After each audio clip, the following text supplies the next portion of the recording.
vamos por fin a acometer la última parte de este gran tema cero que hemos llamado Fundamentos de Termodinámica. Bien, en los siguientes temas, ya el tema 1, tema 2, etcétera, lo que haremos es aplicar todo lo que hemos visto aquí a casos prácticos concretos. Bien, esta última parte es un único vídeo, es como el colofón, el punto final de estos fundamentos de termodinámica, donde vamos a llegar por fin a la condición general de equilibrio material. Sabemos que para que haya equilibrio térmico tiene que haber igualdad de temperatura. Sabemos que para que haya equilibrio mecánico tiene que haber igualdad de presiones. Pero todavía no sabemos qué tiene que pasar para que haya equilibrio material. Es decir, para que una reacción química alcance el equilibrio, por ejemplo, ¿no? O para que se produzca un cambio de fase en una determinada sustancia, o en una mezcla de fases, pues algún soluto, alguna especie que esté disuelta, pues pase de un disolvente a otro, ¿no? Esos son cambios materiales espontáneos que en un momento determinado eso va cambiando hasta que en un momento alcanza el equilibrio. Necesitamos saber cuál es esa condición general de espontaneidad y equilibrio, en el caso de equilibrio material. Y es lo que vamos a ver en esta parte. La condición general de equilibrio material.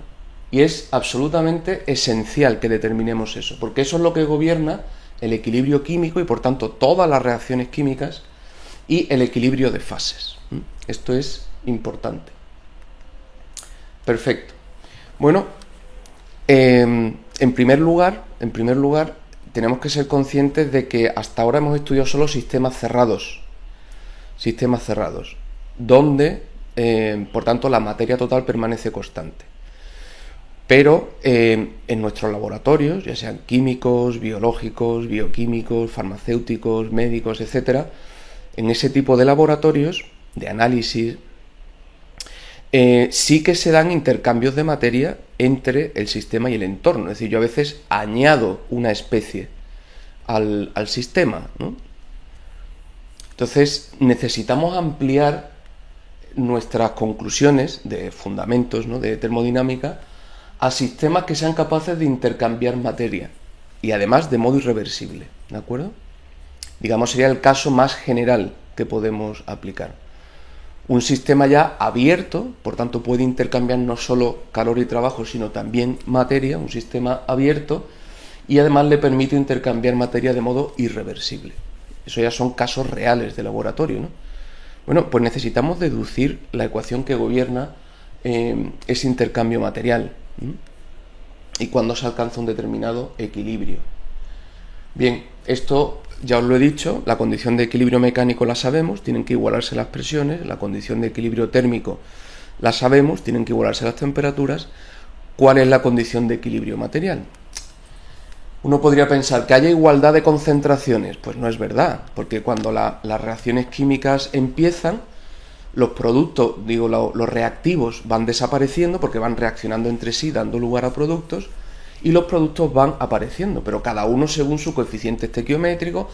Entonces, los reactivos van desapareciendo proporcionalmente a sus coeficientes estequiométricos y los productos van apareciendo proporcionalmente a sus coeficientes estequiométricos. Cuando se alcanza el equilibrio químico, si se alcanza, productos y reactivos tienen todos concentraciones distintas.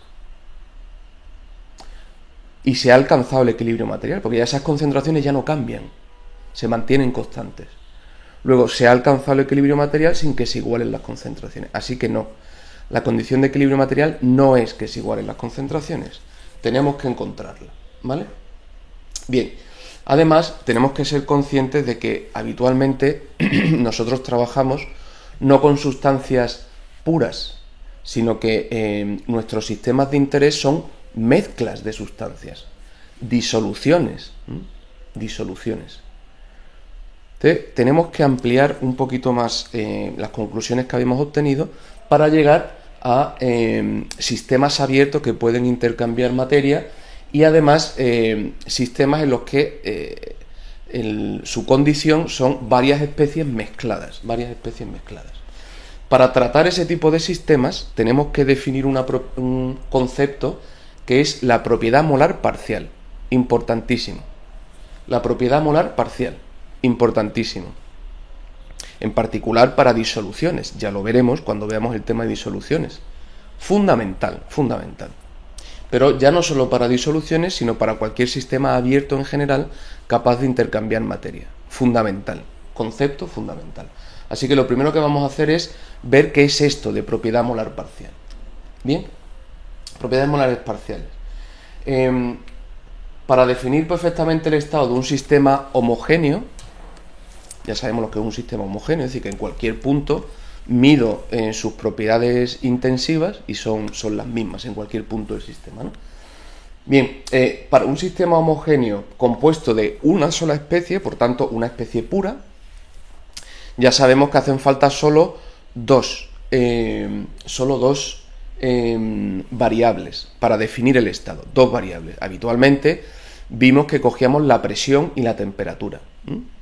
Podríamos coger la presión y el volumen, o el volumen y la temperatura, pero habitualmente se suele escoger presión y temperatura. Y con eso, si es un sistema homogéneo de una sola especie, una especie pura que no está mezclada, con esos dos parámetros, P y T, el resto me va a venir dado.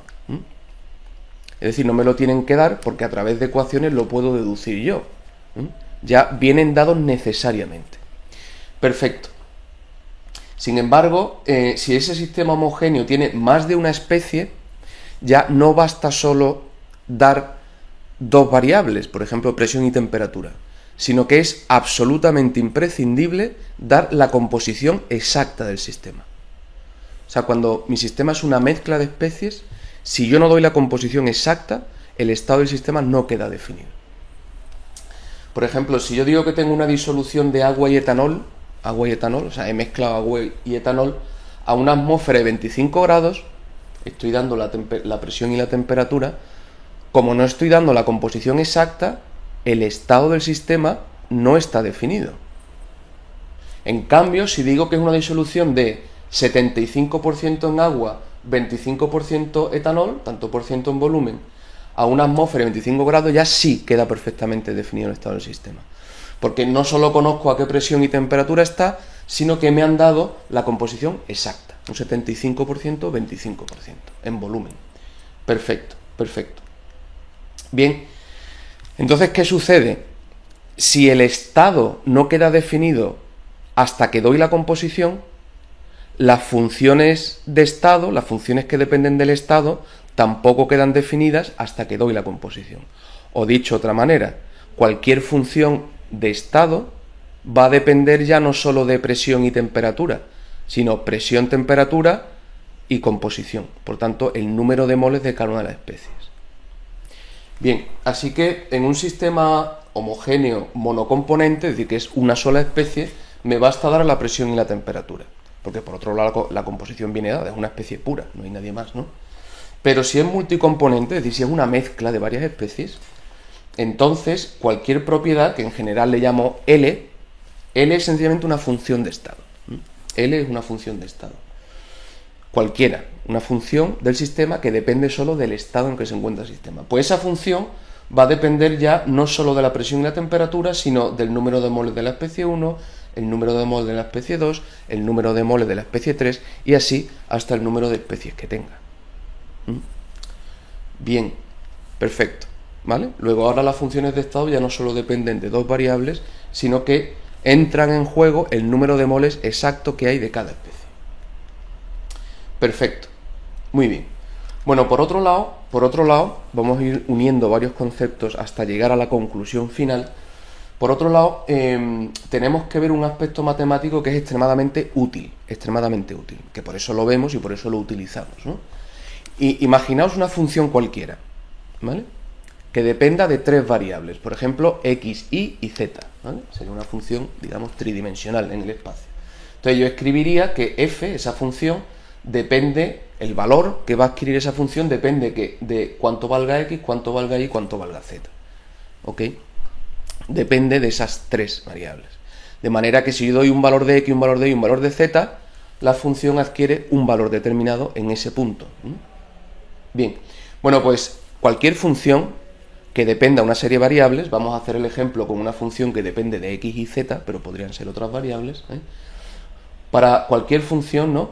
Cualquier cambio infinitesimal, es decir, un pequeño cambio en la función, se puede descomponer en una suma de cambios parciales. Y esto es utilísimo, ¿vale?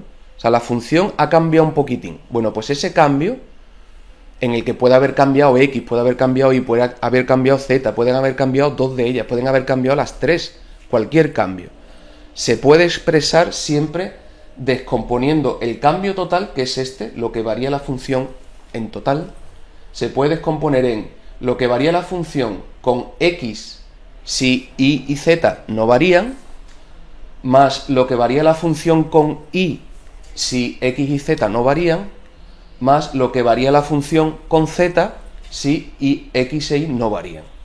Es decir, cómo varía la función solo con x, cómo varía la función solo con y cómo varía la función solo con z. Bien, este cociente lo que me da es una proporción, es decir, por cada cambio en x, cuánto cambia la función. Pero claro, es decir, por cada uno de x, pues la función varía 3. Eso es lo que me está dando una proporción. Pero, ¿cuál es el cambio real que se produce? Pues tengo que multiplicar esa proporción por el cambio real en x. Si por cada uno de x me da 3 y x varía 3, pues entonces 3 por 3 la función variaría 9. Esto solo me da la proporción, el modo en que varía una respecto a la otra. Pero tengo que multiplicar por cuánto ha variado en concreto en este cambio, cuánto ha variado x de hecho. Así que esa variación la multiplico por la proporción y me da cuánto ha variado f. Bien, ¿veis? Entonces, cualquier cambio de una función la puedo descomponer en cambios parciales. ¿Cómo cambia con esta variable? ¿Cómo cambia con esta variable? ¿Y cómo cambia con esta variable? Muy bien, perfecto. Eso es lo que viene dicho aquí. Y bien, ya lo he dicho de palabra. Perfecto. Bueno, pues vamos a aplicar eso, esa propiedad matemática, a nuestra función, digamos, ¿no? ¿Cuáles son nuestras funciones? Nuestras funciones son las funciones de estado. ¿Y de qué depende? De x y z, ¿no? En nuestro caso, una función va a depender de p, t y el número de moles de la especie 1, el número de moles de la especie 2, el número de moles de la especie 3, así hasta las especies que haya. De manera que cualquier cambio de una función de estado, ¿vale? Que viene representado por diferencial de L, donde L es cualquier función de estado, cualquier cambio de una función de estado, como depende de esas variables, puedo descomponer el cambio total en la suma de cambios parciales. Y esto nos conviene enormemente, ¿vale? Así que la variación total de una función de estado sería cómo varía esa función de estado con la presión, solo con la presión, de manera que no cambia la temperatura ni cambia la composición. Solo estoy cambiando la presión. La temperatura no varía y el número de moles de cada especie no varía. ¿Cómo cambia la propiedad de todo el sistema? ¿Vale? Por ejemplo, la energía libre, o la entalpía, o la entropía, o la energía interna, cualquier función de estado, ¿no? ¿Cómo varía si solo varió la presión? Bien, eso tendría que multiplicarlo por el cambio que se produzca de hecho en la presión. Esto solo me da en qué proporción cambia una respecto a la otra, pero lo tengo que multiplicar por el cambio que de hecho se da. Perfecto. Más, ¿cómo varía esa función solo con la temperatura? ¿Vale? Mantengo la presión, mantengo el número de moles iguales de todas las especies, ¿no? El que sea, pero lo mantengo constante, y lo único que varía es la temperatura. Y quiero ver cómo varía esa función de estado del sistema completo si yo cambio un poquitín solo la temperatura. Pues eso sería esto. Y lo multiplico por el cambio que de hecho se está produciendo en la temperatura. Bien. Y a continuación ya serían los cambios parciales respecto al número de moles. ¿Cómo varía la función de estado de todo el sistema? Por ejemplo, la energía interna de todo el sistema. Si manteniendo la presión, no cambio la presión, no cambio la temperatura, no cambio el número de moles de las especies, salvo el de la especie 1. Es decir, cómo varía la energía de todo el sistema si yo añado un poquito de moles de la especie 1. Es lo único que está cambiando. La presión no cambia, la temperatura no cambia, el número de moles de las otras especies no cambia. Lo único que ha cambiado es que he añadido un poquitín de moles de una especie. ¿Eso cómo afecta a la energía total del sistema? Pues eso viene dado por esta este cociente, ¿de acuerdo? Eso es cómo varía esa función de estado, por ejemplo, la energía, con el número de moles de la especie 1. Y esa proporción, obviamente, tengo que multiplicarla por el número de moles, de hecho, que he añadido, es decir, por el cambio real de número de moles que se ha producido. Perfecto. Bien, y lo mismo que hemos hecho para la especie 1, lo podemos hacer para la especie 2, para la especie 3, etc. ¿Cómo cambia? Por ejemplo, para la especie 2 este cociente es cómo cambia esa función de estado del sistema completo, sencillamente por el hecho de poner un poquito más de moles de la especie 2. Y el resto de variables permanece constante. ¿Cómo cambia la energía total del sistema? ¿Cómo cambia la entalpía total del sistema? ¿Cómo cambia la energía libre total del sistema? Y así todas las funciones de estado. Perfecto. Perfecto. Muy bien. Bien, entonces, este sumatorio referido a todos los moles, en vez de tener que escribirlo para cada uno, matemáticamente se puede expresar así, de manera que mi fórmula se comprime. Esto y esta suma es lo mismo, ¿veis? Es la suma extendida a todas las especies que haya, ¿vale? 1, 2, 3 y así todas las especies que haya, la suma extendida de todas las especies que haya, de, para cada especie, cómo varía L con esa especie, dejando el resto de cosas constantes, por la variación que se produce de los moles de esa especie. ¿Veis? Cuando I es la especie 1, pues aquí aparece diferencial de L con respecto a N1 y aquí aparece N1 y me da este sumando. Cuando I vale 2, pues esto sería respecto al número de 2, el número de moles de 2 multiplicado por la variación del número de moles de 2. Cuando I vale 3, ¿veis? Entonces con una sola expresión matemática contengo todos los sumandos que aparecerían aquí. Claro, es mucho más cómodo escribir esto a tener que escribir cada sumando particular, ¿vale? Por eso lo expresamos, digamos, de modo resumido, matemáticamente, se expresa así. Muy bien. Perfecto. Bueno, pues llegados a este punto, se define propiedad molar parcial, ¿vale?, a la variación de una función de estado del sistema respecto al número de moles de esa especie, ¿vale? Es decir, por ejemplo, este cociente de aquí sería la propiedad molar parcial de la especie 1. Si L es la energía interna, por ejemplo, energía interna del sistema, ¿cómo varía con el número de moles de 1? ¿Vale? Pues a eso le llamaríamos energía interna molar parcial de la especie 1. Y de la especie 2, imaginaos, la energía libre, ¿no? ¿Cómo varía la energía libre con el número de moles de la especie 2? La energía libre del sistema con el número de moles de la especie 2. Vale, pues a eso le llamaríamos energía libre molar parcial de la especie 2. ¿De acuerdo? Bien. O sea que una propiedad molar parcial es, para esa propiedad, cómo varía con el número de moles de esa especie, manteniendo el resto de cosas constantes. Eso es una propiedad molar parcial. Perfecto. Bien, pues si aplicamos eso, ¿vale?, esto que tenemos aquí, ¿veis? Aquí donde habíamos puesto este sumatorio, como justo lo que aparece aquí es la propiedad molar parcial de la especie I, pues en vez de tener que escribir todo este cociente, pongo directamente el simbolito de la propiedad molar parcial. ¿Cómo vamos a escribir el símbolo de una propiedad molar parcial? Bueno, como es molar, siempre lleva una raya encima. Ya hemos dicho que en esta asignatura, siempre que aparezca una rayita horizontal encima de una letra, de una magnitud, indica que es molar. Y parcial lo indicamos con el subíndice. Por ejemplo, L rayita y aquí abajo aparece 1, sería la propiedad molar parcial de la especie 1, ¿no? Bien, así que este sumatorio final que nos ha quedado aquí, como esto lo puedo escribir como L rayita arriba I, pues me queda una expresión, fijaos, qué condensada y qué bien. Muy bien.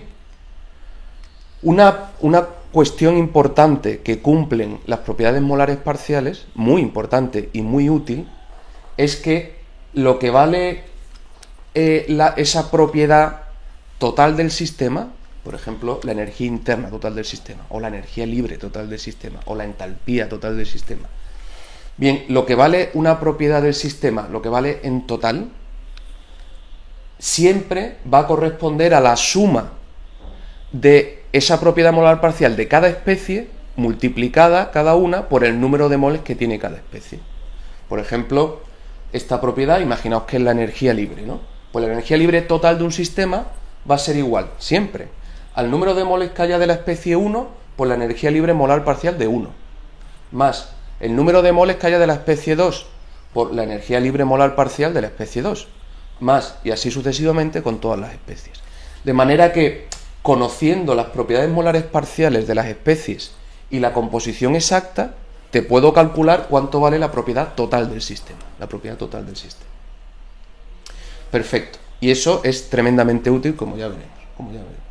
Vamos a poner un ejemplo. Un ejemplo, eso, para trabajar un poquito más esto de la propiedad molar parcial, ya no en abstracto, sino en concreto. Imaginaos el volumen. El volumen es una propiedad del sistema, ¿de acuerdo? Bien.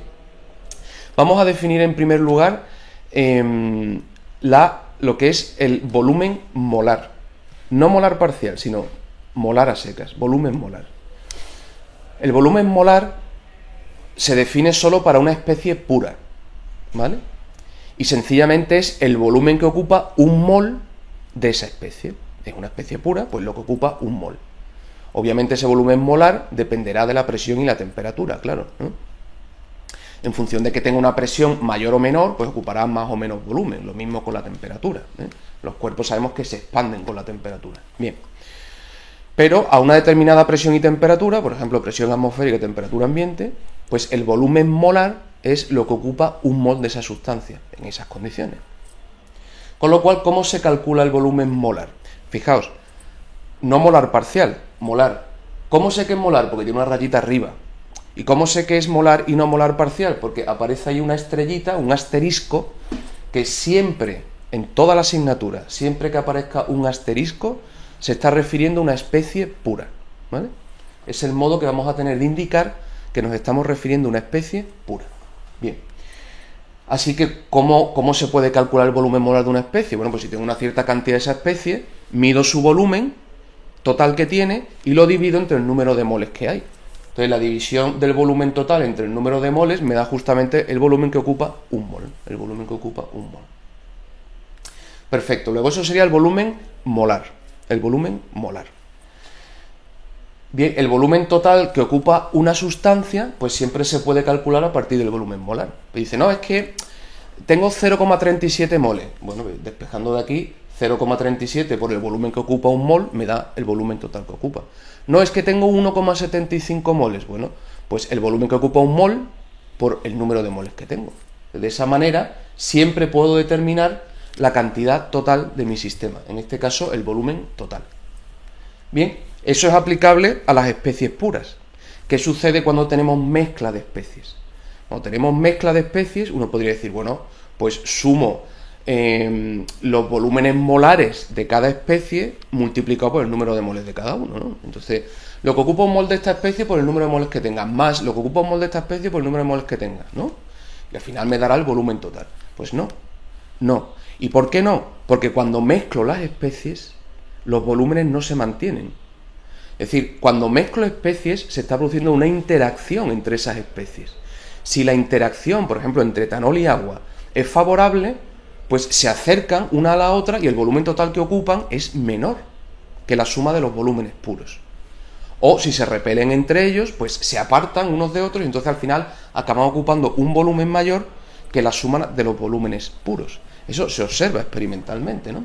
Por ejemplo, si uno mezcla a 20 grados y una atmósfera, o sea, en condiciones habituales, ¿no? 20 grados y una atmósfera. Si uno mezcla 75 mililitros de etanol y 25 mililitros de agua, ¿no? Por un lado tengo una probeta, ¿no? Con 75 mililitros de etanol y por otro lado tengo otra probeta con 25 mililitros de agua. Cuando están separados, aquí tengo 75 mililitros y aquí tengo 25 mililitros. El volumen total, la suma de los dos, es 100 mililitros. Bien, pues cuando uno los mezcla y mira el volumen total que ocupan, no es 100, sino que ocupan en ese caso 97. Se han perdido 3 mililitros. O sea, se ha comprimido, digamos, el sistema, ¿de acuerdo? Ocupa menos que por separado. O, por ejemplo, si mezclamos 50 mililitros de etanol y 50 mililitros de agua, al principio tengo 50 y 50, el volumen total sería 100. Cuando los mezclo, el volumen que ocupan es, en este caso, 96,5. He perdido 3,5 mililitros. O, si mezclo 12,5 de etanol y 87,5 de agua, que siguen sumando 100, el volumen que ocupa total al final es 99. Con lo cual, si os fijáis, en función de las mezclas que haga, el volumen total que ocupa el sistema es distinto. Y no es, en ningún caso, la suma de los volúmenes puros. O sea, cuando hago una mezcla, el volumen total final puede ser mayor o menor que la suma de los volúmenes puros. Así que, bajo ningún concepto podría calcular el volumen total sencillamente sumando los volúmenes puros. ¿Por qué? Porque no se cumple. Bien, cada volumen puro total sé que va a ser el volumen molar por el número de moles que haya, es lo que he dicho al principio, ¿no? El número de moles de este por lo que ocupa un mol puro de este, más el número... Eso, la suma, nunca te va a dar el volumen total, porque ya hemos dicho que cambia, los volúmenes puros no se mantienen. Con lo cual no puedo emplear los volúmenes molares de las especies puras, porque no me va a dar el volumen total que ocupa el sistema, no me lo va a dar. En cambio, sí que se cumple con los volúmenes molares parciales. Si yo sumo para una determinada mezcla, unas determinadas condiciones, por ejemplo, esta mezcla de 75-25, yo sumo el volumen molar parcial del etanol por el número de moles de etanol, más el volumen molar parcial del agua por el número de moles de agua, esa suma sí que me da el volumen total, es decir, en ese caso me daría 97 mililitros. Luego, los volúmenes molares parciales son extremadamente útiles, es más, son necesarios para, a partir de ellos, poder calcular el volumen total del sistema. En este caso, estamos tratando el volumen, pero lo mismo aplicaría a la energía libre, a la entalpía o a la energía interna. ¿Ok? Entonces, eso es una virtud que tienen las propiedades molares parciales que usaremos con mucha frecuencia. La suma de las propiedades molares parciales de cada especie, ya mezcladas, de cada especie, multiplicada por el número de moles que cada especie tiene, esa suma me da realmente lo que vale la propiedad total del sistema de esa mezcla. Muy bien. Bueno, pues vamos ya a encaminarnos, porque ya tenemos las herramientas matemáticas que necesitamos. Vamos a aplicarlo a nuestro caso concreto, ¿vale? Vamos a ver cuál es el efecto de la composición, es decir, de que cambie el número de moles de las especies, el efecto de la composición en la energía total del sistema. Y vamos a ver que eso depende del potencial químico. Vamos a definir lo que es el potencial químico. El potencial químico es la pieza clave de toda la termodinámica química. Es decir, es como la piedra angular que usan los arquitectos, ¿no? Esa piedra es la que hace que al final todo encaje. Si quitas esa pieza, se cae el edificio. Pues en el caso de la termodinámica química, la pieza clave, la pieza fundamental, es el potencial químico. Y lo vamos a definir en este proceso. Bien, y además en este proceso llegaremos por fin a la condición general de equilibrio material. ¿Qué tiene que cumplirse para que el sistema alcance el equilibrio material? Vamos a considerar en primer lugar un sistema homogéneo, es decir, una sola fase. Después, la conclusión que saquemos la ampliaremos muy fácilmente a sistemas que incluso tienen varias fases. Bien, pero para hacer la deducción inicial, consideremos que es una mezcla, pero en una única fase. Por ejemplo, todas las especies que mezclo son líquidas y lo que se me forma al final es una única disolución líquida homogénea.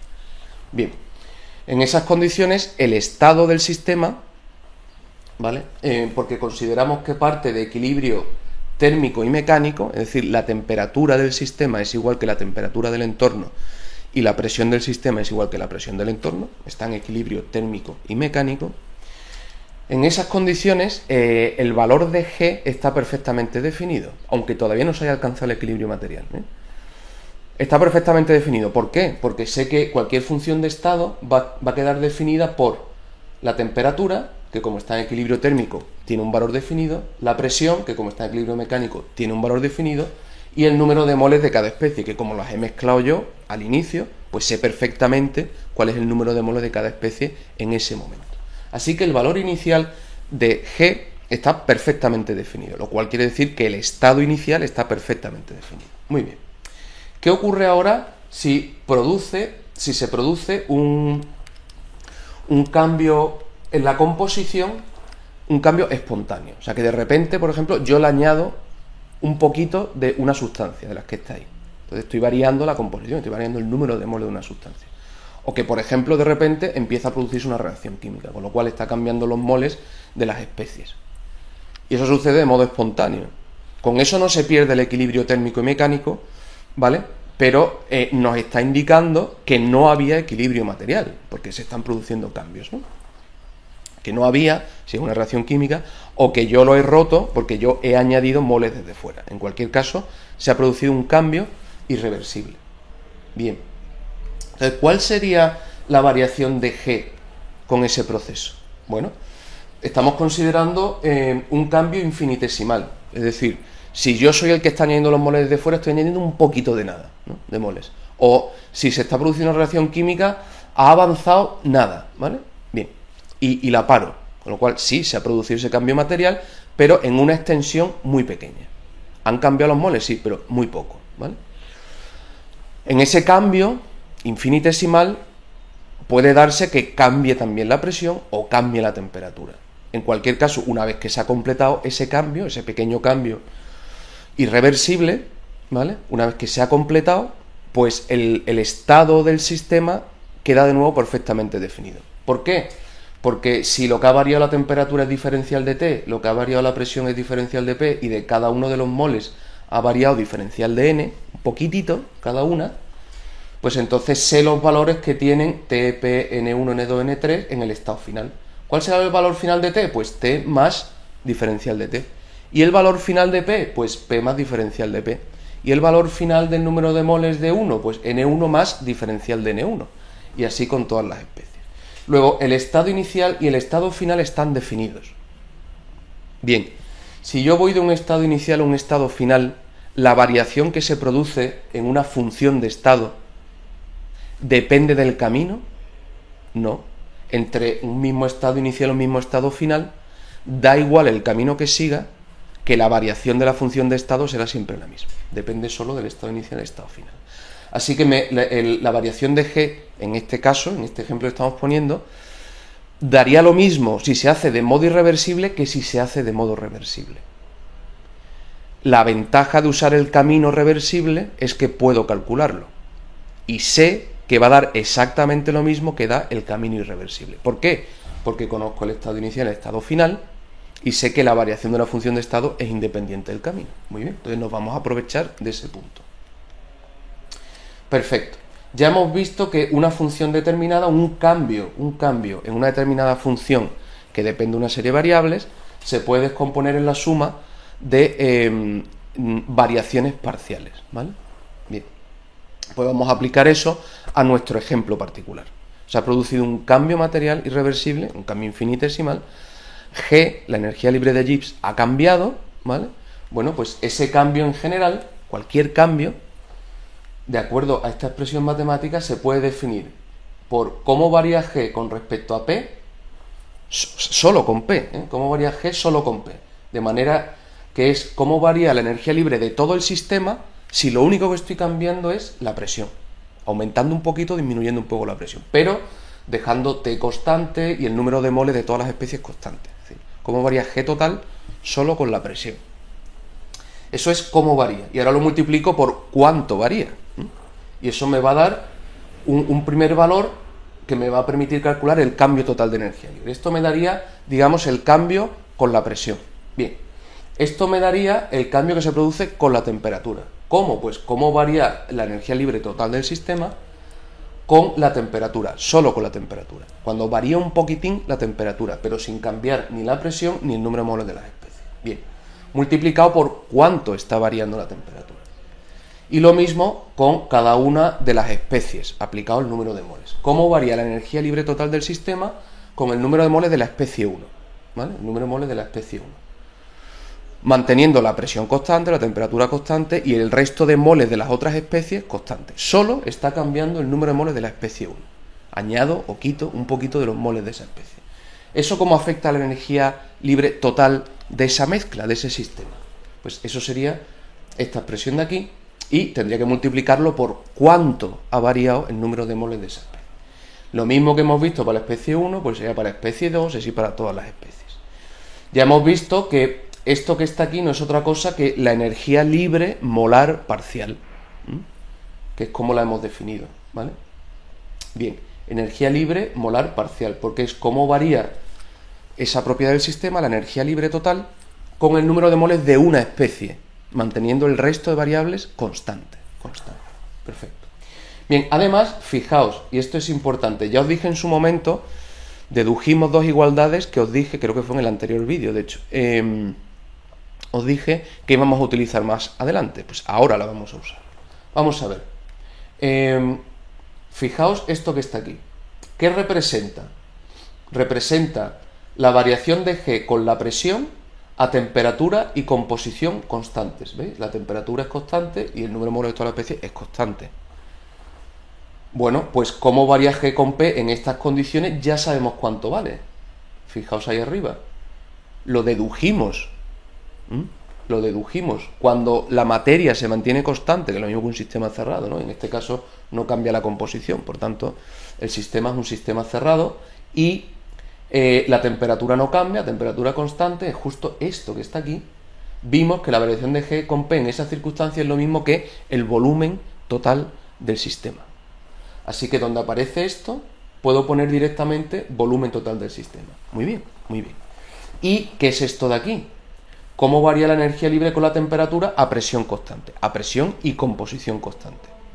Y eso dedujimos que valía lo mismo que la entropía del sistema cambiada de signo. Era igual a menos S. Luego aquí sé que esa variación es igual que menos la entropía del sistema. Con lo cual aquí puedo poner volumen, aquí puedo poner menos entropía, y estas son las propiedades molares parciales, o sea, la energía libre molar parcial de cada una de las especies. ¿De acuerdo? Así que fijaos cómo se nos ha quedado. V diferencial de P menos S diferencial de T más todo este sumatorio que es la variación de G con respecto al número de moles de cada especie multiplicado por cuánto ha cambiado los moles de esa especie. Bien, vamos a dar un pasito adicional aprovechando las propiedades molares parciales que tenemos aquí. Ha llegado el momento en el que vamos a definir el potencial químico. Una definición que tendréis que tener para siempre ya aquí metida en la cabeza, porque el potencial químico lo vamos a usar constantemente, ¿vale? En cuestiones teóricas y en cuestiones prácticas. Todo se va a basar en el potencial químico. Uno tiene que saber qué es el potencial químico, ¿de acuerdo? Bien. ¿Qué es la variación de G, que es la energía libre total del sistema, con respecto al número de moles de una especie cuando el resto se mantiene constante? Pues eso es justo la energía libre molar parcial. Energía libre molar parcial de esa especie. Que lo escribiríamos como G mayúscula, porque es la energía libre, la rayita arriba que me indica que es molar y el numerito abajo que me dice que es parcial, es decir, para una especie. Bien, pues tiene tanta importancia la energía libre molar parcial que se le da un nombre propio, porque energía libre molar parcial es una cosa como muy larga, ¿no? Entonces se le da el nombre de potencial químico. ¿Qué es el potencial químico? Sencillamente es la energía libre molar parcial de esa especie en esa mezcla. La energía libre molar parcial de esa especie en esa mezcla. Y como el potencial químico tiene nombre propio, también se le pone un símbolo propio. Se escribe como mu. Mu es una letra griega, ¿vale? Mu. Y el subíndice indica a qué especie nos estamos refiriendo. Por ejemplo, mu1 pues sería la energía libre molar parcial de la especie 1. O dicho más simplemente, el potencial químico de la especie 1. Potencial químico de la especie 1. Este concepto, que ya lo entendemos, lo expreso gráficamente aquí. ¿Qué sería el potencial químico de la especie 1? Pues ya sabemos que la energía libre molar parcial de 1. ¿Y eso qué es? Pues es este sistema que estaba tan tranquilo en equilibrio, un sistema que está a una cierta temperatura, a una cierta presión y que su composición es estos moles de la especie 1, estos de la especie 2, estos de la especie 3. Pues en ese sistema tan tranquilo, de repente voy yo y le añado una cierta cantidad de moles de la especie 1, una pequeña cantidad, ¿vale? Bien.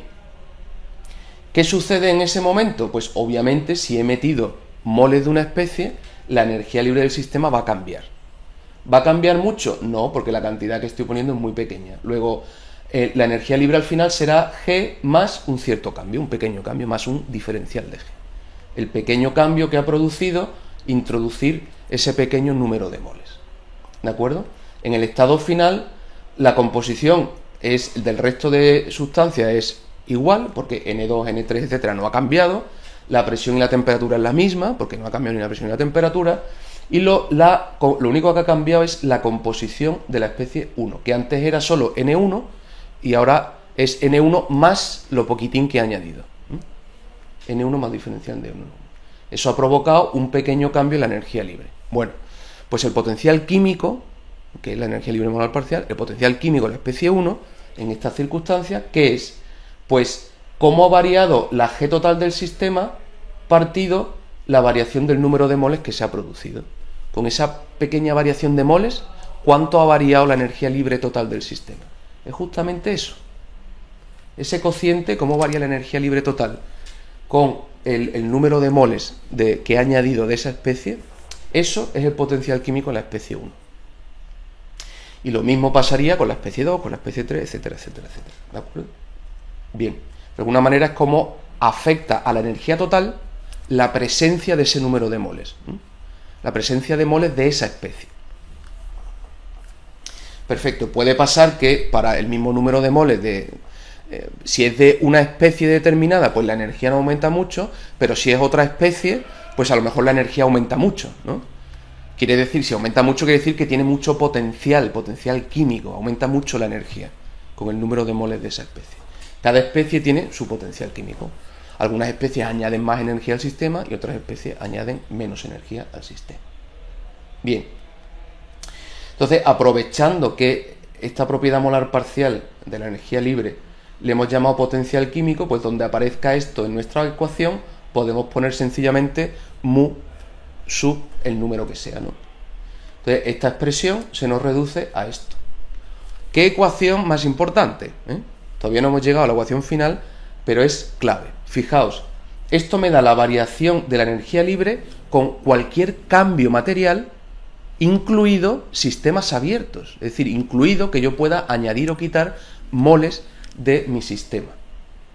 Es una ecuación, por lo tanto, mucho más general que la que habíamos deducido para un sistema cerrado, porque esto que está aquí es aplicable a cualquier sistema, abierto o cerrado, ¿vale? No hemos puesto en ningún momento la condición de que sea un sistema cerrado. No hemos puesto, de hecho, casi ninguna condición, salvo que hubiera equilibrio térmico y mecánico, con lo cual esto es aplicable a cualquier sistema, sea cerrado o abierto. Siempre que parta de eso, de un estado de equilibrio, ¿no?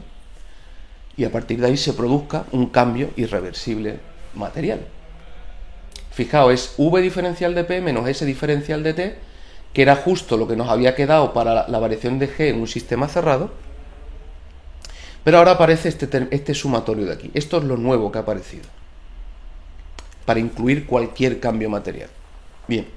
Aprovechando las relaciones que existen entre G, la energía libre de Gibbs, y las otras funciones de estado, por ejemplo, la energía libre de Helmholtz, la energía interna o la entalpía, podemos deducir ecuaciones parecidas a esta, pero para cada una de las otras funciones de estado.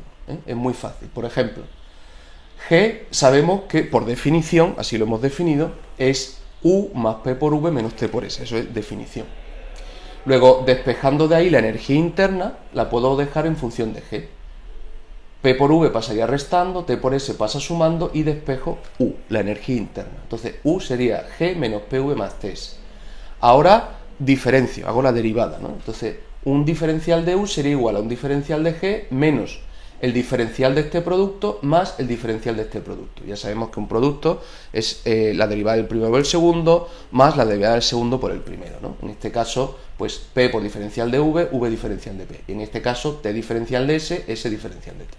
Me ha quedado esto. Fijaos que aquí está diferencial de G. Nosotros ahora sabemos que diferencial de G es igual a esto, ¿veis? Diferencial de G es igual a esto. Con lo cual sustituyo esto donde aparece diferencial de G, ahí.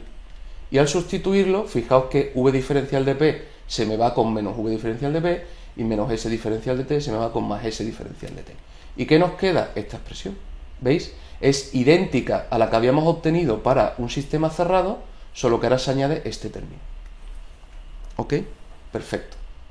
Del mismo modo, se puede obtener que para diferencial de H y diferencial de A se obtiene lo mismo que habíamos obtenido para sistemas cerrados con ese sumatorio, Perfecto, perfecto. Hemos ampliado nuestras ecuaciones fundamentales al caso de que se produzca cualquier cambio material, incluso sistema abierto.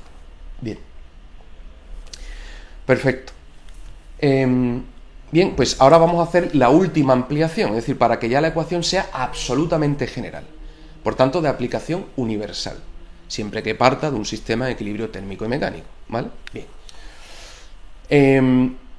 Hemos hecho estas deducciones para un sistema que hemos considerado de una única fase, o sea, un sistema homogéneo. Es decir, yo he hecho mezcla de varias especies, pero cuando se han mezclado forman una sola fase, un solo líquido o un solo gas, ¿vale? Una mezcla perfecta de varias especies, pero una mezcla perfecta, una sola fase. ¿Qué sucede si tengo varias fases? Por ejemplo, dos líquidos inmiscibles. Yo añado aceite, por ejemplo, ¿no? O diclorometano y agua. Diclorometano y agua no se mezclan. Entonces voy a tener un líquido arriba, el que sea menos denso, y un líquido abajo, el más denso. ¿De acuerdo? Bien, bien. Resulta que tanto el agua como el diclorometano pueden actuar como disolventes. Entonces, si yo, por ejemplo, añado un poquito de yodo, pues el yodo se puede disolver tanto en agua como en diclorometano. Entonces yo añado un poco de yodo, muevo aquello, de manera que el yodo se puede mezclar e irse del diclorometano al agua o del agua al diclorometano según él quiera, hasta que al final, eso lo dejo reposar, obviamente el diclorometano y el agua siguen separados, y resulta que el yodo se ha repartido, parte ha quedado disuelto en diclorometano y parte ha quedado disuelto en agua. Eso sería un sistema que tiene varias fases. Una fase es el diclorometano con yodo y otra fase sería el agua con yodo. ¿Vale? Ese sistema. ¿Cómo trato un sistema que tiene más de una fase? Bueno, pues un sistema que tenga varias fases, que estén en equilibrio térmico y mecánico, es decir, por tanto, cuando lo dejo quieto a presión atmosférica, temperatura ambiente, todo está a la presión atmosférica y a temperatura ambiente, con lo cual equilibrio térmico y mecánico. Bien, puedo aplicar para cada fase, por ejemplo, para el agua con yodo, en esa mezcla que os he puesto, pues la variación de G para esa fase, la del agua, sería el volumen de esa fase por diferencial de P menos S de esa fase por diferencial de T más este sumatorio. ¿Por qué? Porque estas expresiones que hemos deducido son justamente para mezclas en una fase. Entonces, cada fase cumple esta ecuación. Entonces, ahí lo aplico, por ejemplo, a la fase. En general a la fase le vamos a llamar alfa. ¿Vale? Por ejemplo, esto aplicaría para el agua y tendría una ecuación idéntica para el diclorometano. Perfecto. Bien, y si quiero saber ahora la variación de energía libre total de ese sistema, que está compuesto de dos fases, pues lo único que tengo que hacer es sumar el cambio de energía libre de una fase y el cambio de energía libre de otra fase. O de 3 fases, o de 4, o de las fases que tengan equilibrio. ¿Vale? Perfecto, con lo cual, para saber el cambio de energía total, si el sistema tiene varias fases, lo único que tengo que hacer es sumar los cambios de las respectivas fases.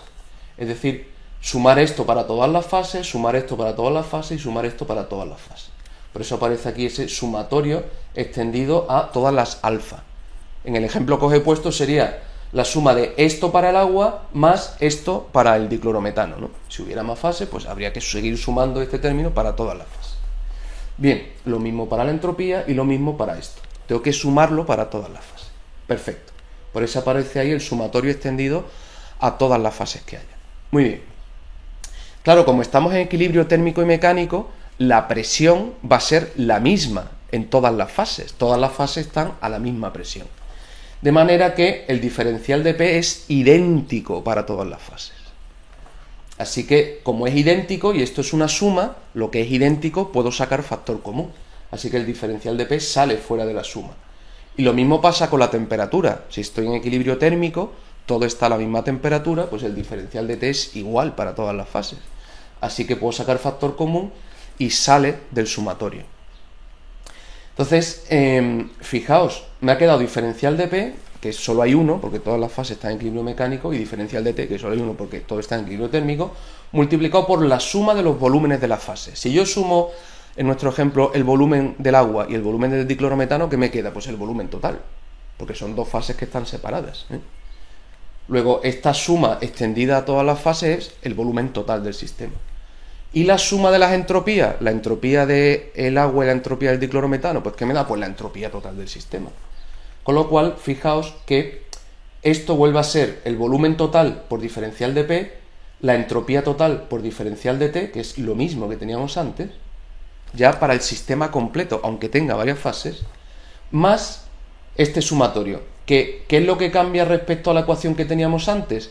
Pues que ahora hay que sumar eso, pero para todas las fases. Tengo que hacer la suma para el agua, tengo que hacer la suma para el diclorometano y tengo que hacer la suma para todas las fases que hay. Perfecto. Esta ecuación ya es absolutamente general. Ya me da igual que haya una fase, que haya varias fases. Bien, bien. Y se produzca ahí cualquier cambio material que quiera producirse. Ya sea en condiciones de sistema cerrado, que puede cambiar la composición, pero sin que venga materia desde fuera, o ya sea un sistema abierto en el que cambio la composición añadiendo desde fuera. Me da igual, es válida en todas esas circunstancias. Por tanto, es una ecuación absolutamente general, absolutamente imprescindible. Bien, perfecto. Bien, del mismo modo que hemos deducido antes, a partir de aquí puedo deducir la variación de U, la variación de H y la variación de A, que básicamente nos queda lo mismo que teníamos para el sistema cerrado, que es esto. Esto es lo que habíamos obtenido con un sistema cerrado, lo mismo, solo que aparece este sumatorio. Esa es la diferencia que hay entre un sistema cerrado y un cambio general, un cambio material general, que aplica, este sumatorio aplica tanto a sistemas cerrados como a sistemas abiertos, ¿eh? No hemos puesto en esta deducción, no hemos puesto ninguna restricción, con lo cual aplica a cualquier sistema, cerrado o abierto. Muy bien, pues ya vamos a llegar, por fin, estamos a un paso del momento cumbre, a un paso de llegar a la condición general de equilibrio material. Es decir, condición general es que tiene que cumplirse siempre. No solo a P y T constante, a V y T constante, ¿no? Como era la energía libre de Gibbs o de Helmholtz. No. Siempre. Pase lo que pase. Es la condición general. Siempre. Bien. Vamos a aplicarlo a un sistema cerrado. ¿Por qué? Porque en general yo los procesos que hago en el laboratorio, por ejemplo una reacción química o un cultivo o lo que sea, yo no estoy constantemente añadiendo desde fuera. Yo pongo unas ciertas condiciones de partida mezclando una serie de cosas y ya eso se queda ahí. Y si eso se queda ahí, quiere decir que ni entra ni sale materia, con lo cual es un sistema cerrado. Una vez que he mezclado, si ya dejo de seguir añadiendo cosas, pues ya eso es un sistema cerrado, ya la cantidad de materia no va a cambiar. Pueden cambiar los números de moles, porque por ejemplo hay una reacción química, entonces hay una especie que empieza a disminuir a costa de otra que empieza a aumentar, pero la materia total se conserva. Bien, ya vimos que en un sistema cerrado necesariamente tiene que cumplirse esto. Eso lo habíamos deducido en el vídeo anterior. Bien, pero ahora hemos visto que diferencial de G para cualquier sistema, incluido el sistema cerrado, es igual, ¿vale? Igual, necesariamente, cualquier cambio de G. Porque esta expresión que hemos obtenido es para cualquier cambio, ya sea reversible o irreversible. Por tanto, esta igualdad aplica siempre, ¿vale? No es que en algunos casos sea menor o en otros casos sea mayor. No. Cuando es reversible es igual. No. Cualquier cambio reversible o irreversible, ¿vale? Cualquier cambio infinitesimal de G va a ser igual a esto necesariamente. Con lo cual, en esta expresión donde aparece diferencial de G, podemos poner esto, porque eso se cumple siempre. Entonces, lo sustituimos ahí y fijaos lo que sucede. Al sustituir en diferencial de G, me queda menos ese diferencial de T a un lado y a otro, se me va. V diferencial de P a un lado y a otro, se me va. Con lo cual, ¿qué me queda? Que esto tiene que ser menor o igual que 0. Esa es la condición general de equilibrio material para un sistema cerrado, ¿vale? Siempre que yo no esté constantemente añadiendo o quitando materia, es decir, que lo que pongo al principio, eso ya se quede ahí, se tiene que cumplir necesariamente eso. Fijaos que esto procede de estas expresiones que proceden a su vez de la unión del primer y segundo principio. Ahí se está garantizando tanto que se conserva la energía como en qué sentido es espontáneo el cambio material. Por tanto, en qué sentido es espontánea una reacción química, un cambio de fase, un trasvase de solutos entre fases diversas, ¿no? necesariamente tiene que cumplirse esto. Es justo lo que estábamos buscando, la condición general de equilibrio material. Es decir, la suma de los potenciales químicos de cada especie por las variaciones del número de moles de cada especie, esa suma extendida a todas las fases que haya, si sale negativo para un cambio determinado, implica que ese cambio se va a dar necesariamente, es espontáneo. Si sale positivo, quiere decir que jamás se va a dar ese cambio, que no es espontáneo. Y si sale, esa suma sale que es igual a cero, quiere decir que en esa composición, en esas circunstancias, el sistema ya está en equilibrio, que no van a variar las composiciones. Quiero que os deis cuenta que esta expresión es independiente de si P, V o T son constantes o no. Es absolutamente general. El único criterio que hemos impuesto aquí es que parta de un estado de equilibrio, o sea, que el sistema esté en equilibrio térmico y mecánico, material no, obviamente, porque si ya está en equilibrio no cambia nada. Y nosotros estamos considerando que hay una reacción química, lo cual quiere decir que no estaba en equilibrio y por eso empieza a producirse en equilibrio material y por eso empieza a producirse la reacción. Pero que partimos de una situación de equilibrio térmico y mecánico, ¿vale? Y que estamos considerando un cambio que sucede en condiciones de sistema cerrado, es decir, que la materia total no va a cambiar en ese proceso. Eso es lo habitual en el laboratorio, ya sea químico, biológico, bioquímico, médico, etcétera, etcétera. Y es absolutamente independiente esta condición de equilibrio, absolutamente independiente de si P es constante, V es constante, T es constante o no, es absolutamente general. Así que, fijaos, para unificar ya todo, si estamos a P y T constante, yo sé que la condición de equilibrio, siempre y para cualquier cambio, por tanto también para el material, siempre va a ser que la entropía del universo sea máxima. Eso de hecho es el segundo principio de termodinámica.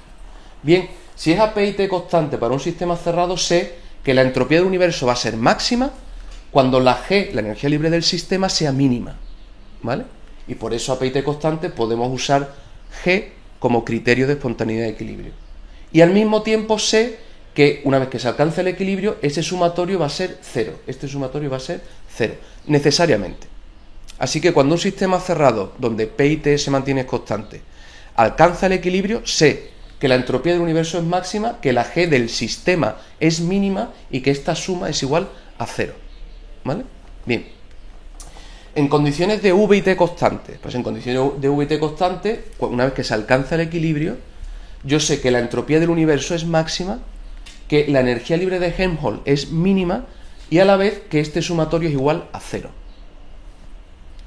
Así que a P y T constante puedo usar G, a V y T constante puedo usar A, pero siempre, aunque P, T, V no sean constantes, siempre y en cualquier caso el equilibrio se alcanza si y solo si este sumatorio es igual a cero. Es decir, que este sumatorio sea igual a cero implica que hemos alcanzado la situación de entropía máxima, y por tanto se alcanza el equilibrio. Muy bien, pues con esto hemos llegado al final. Aquí sencillamente lo que hago es recoger las expresiones generales que han ido apareciendo, ¿veis? Estas ecuaciones, cuando hay un cambio material, pues aparece este sumatorio, esto es para una sola fase, se transforman en esto cuando hay varias fases. Hemos definido el potencial químico, ¿vale?, como la variación de la energía libre con el número de moles de una especie, ¿vale? Bien, le hemos llamado potencial químico y hemos llegado a la condición general de equilibrio material, importantísimo. En todos los temas que vienen a continuación, ¿vale?, vamos a partir de esta expresión general, porque sabemos que esta tiene que cumplirse siempre. No vamos a partir de la energía libre o de la energía libre de Helmholtz. ¿Por qué? Porque eso solo aplica cuando P y T son constantes, o la otra cuando... No, vamos a partir de esta, porque esta me da una amplitud que no me dan las otras. Esto se tiene que cumplir siempre, ¿eh? Si es un sistema cerrado y hay equilibrio térmico y mecánico. Perfecto, perfecto. Partiremos, por tanto, de esta ecuación en todos los temas que vienen a continuación.